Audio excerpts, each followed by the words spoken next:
No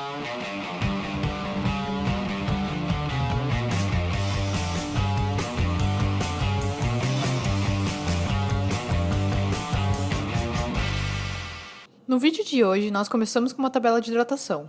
Será que eu estou hidratado? Procure urinar claro, pelo menos 10 vezes por dia. Coma uma dieta rica em frutas e vegetais frescos. Beba 1 litro de água antes das refeições. Obrigada.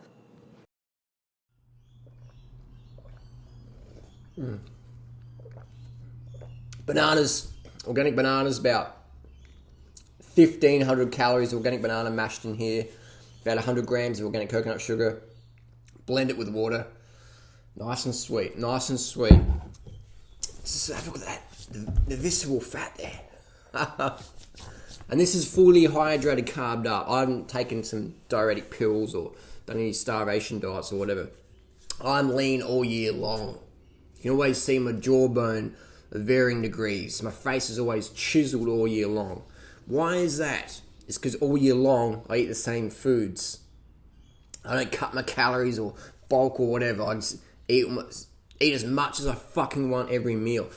Okay, cut to the chase. There was a recently thing on BBC, sugar versus fat. Sugar versus fat. Can you share your comments and criticisms, Harley? Basically what it was pretty sort of fun, pretty objective sort of thing. It was basically two guys, two identical twins, both medical doctors, physicians, whatever you want to call them.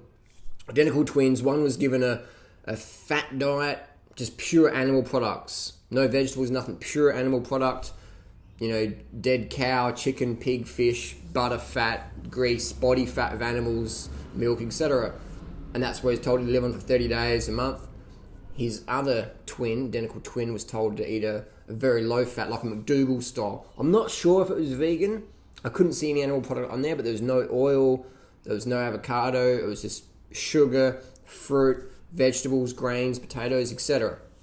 So I'm pretty sure it looked like a McDougall diet, but I'm not sure if it's vegan or not. Anyway, after 30 days, what happened is the high fat guy, he was pre-diabetic. His insulin resistance went through the roof, and his brother, his insulin sensitivity went through the roof. So he became more insulin efficient, and the high fat guy was pre-fucking diabetic after just 1 month.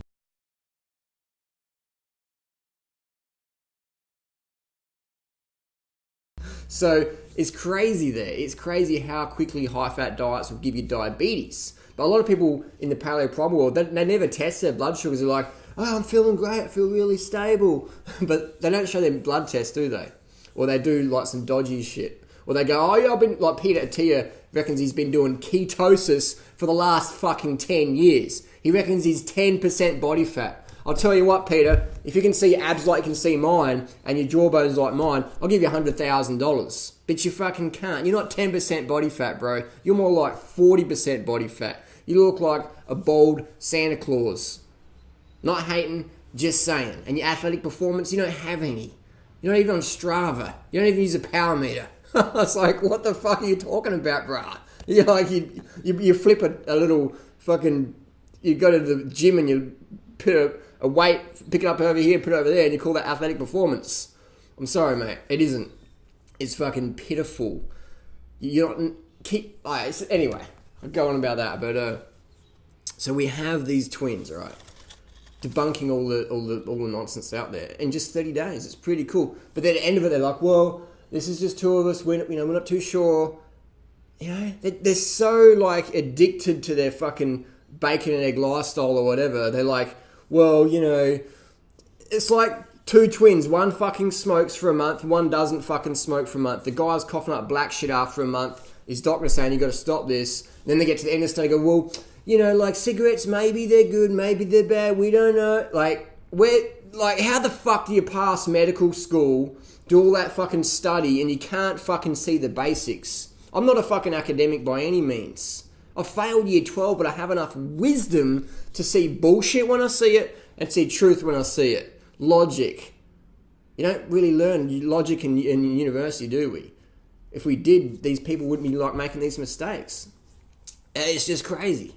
It is just crazy. Another thing they did is they got the twins to do like mental function tests, stockbroke work.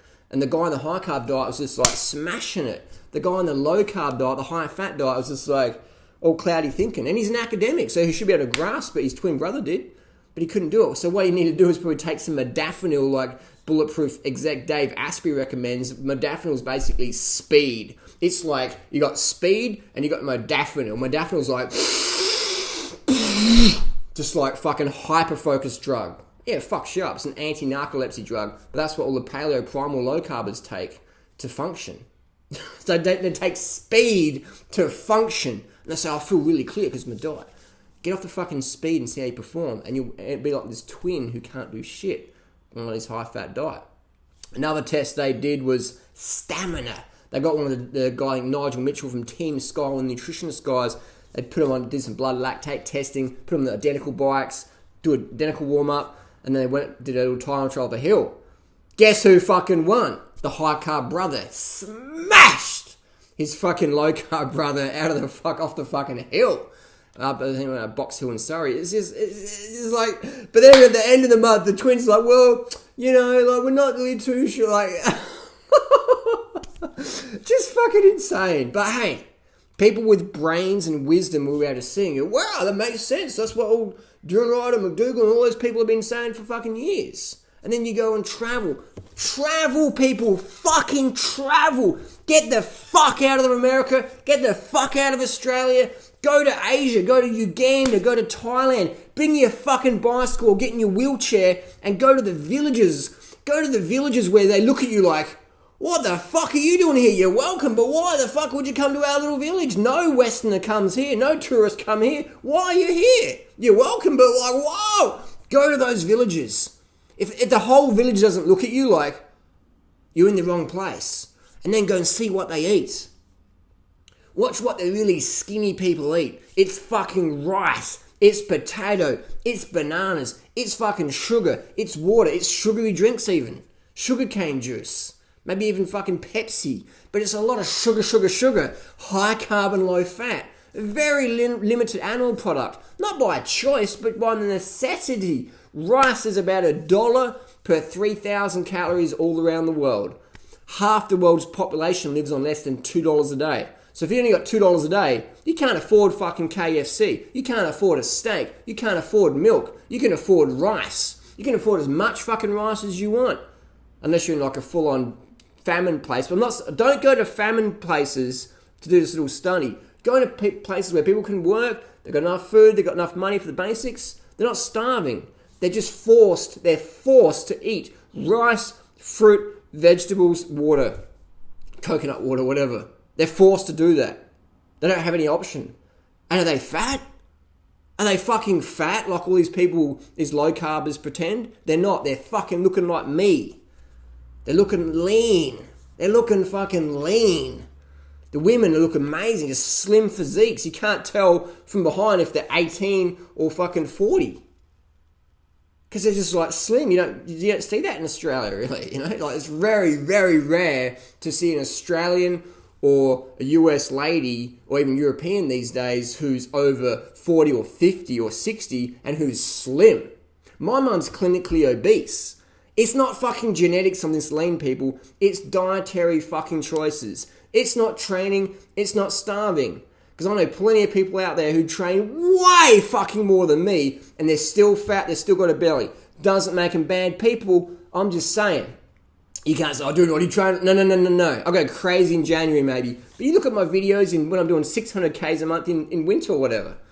People, that's a lot of training. No, that's fuck all training. Look at the people who are doing. There's a guy in Switzerland who did 91,000 kilometres. He's still got a gut. He was as tubby at the start as the end. There's a guy who cycled around the world, Mark Beaumont, 100 fucking miles a day on average for 200 days roughly. He look on YouTube, he's fatter at the end and at the start. What happened? He was a vegetarian when he started. And then after about a week of riding, got so fucking hungry, he just ditched his vegetarian values and started eating meat. And ballooned up, man.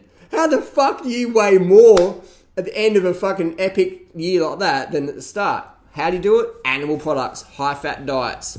You can do all the fucking exercise you want, man. It ain't gonna fucking burn it off. It ain't gonna burn it off. You have to change your fucking diet. So that's my little take, my little rant. sub 10 minute BBC Sugar versus Fat, the twins episode. Just go and travel. You know, like, if you got doubts, and if I'm wrong, you send me your fucking bill, I'll pay your airfares, I'll pay your accommodation, I'll pay your bicycle, I'll fucking pay everything. If you can fucking show me a village in a non-starving place who is fat, everyone's fucking looks like Australians, us as Aussies, fat as fuck, 67% of Australia is overweight or obese. The rest of us are yet to get there. If you can show me this fat village of fucking high carbers, I'll pay everything it took for you to get there. So go to China, Uganda, Kenya, Ethiopia, Korea, Indonesia, Sumatra areas, New Guinea, etc. Just go to all these little places. Look up on the map. Highest carb intakes, and then you look up their fucking body mass index. It's a fucking no-brainer, but academics still can't fucking get it. Why is that? Because they're addicted to eating their shit. The biggest thing people fear is change. You can turn a Muslim into a Christian fucking like that. You can turn a Christian into a Muslim, you can do that. You can get people changing their churches or whatever. Boom! You get someone changing their fucking diet, that is the hardest fucking thing ever. You got more chance of going into a Muslim or a Christian church preaching opposite whatever than you going into a steakhouse and saying everyone should be a vegan. They'll fucking chase you with knives down the street. That's just the world we live in. Once we understand that, we can understand why there's so much resistance to change. Fortunately, people are motivated by aesthetics. People want to get lean. People want to get fucking lean. They want to see their fucking abs. They want to see their cheekbones. And that's why high-carb vegan diet is easy to promote, because people want that aesthetics. Most people take steroids and starve themselves or do gastric bypass or liposuction, but that never fucking works long-term, does it? I know. Look at Kirstie Alley. Done.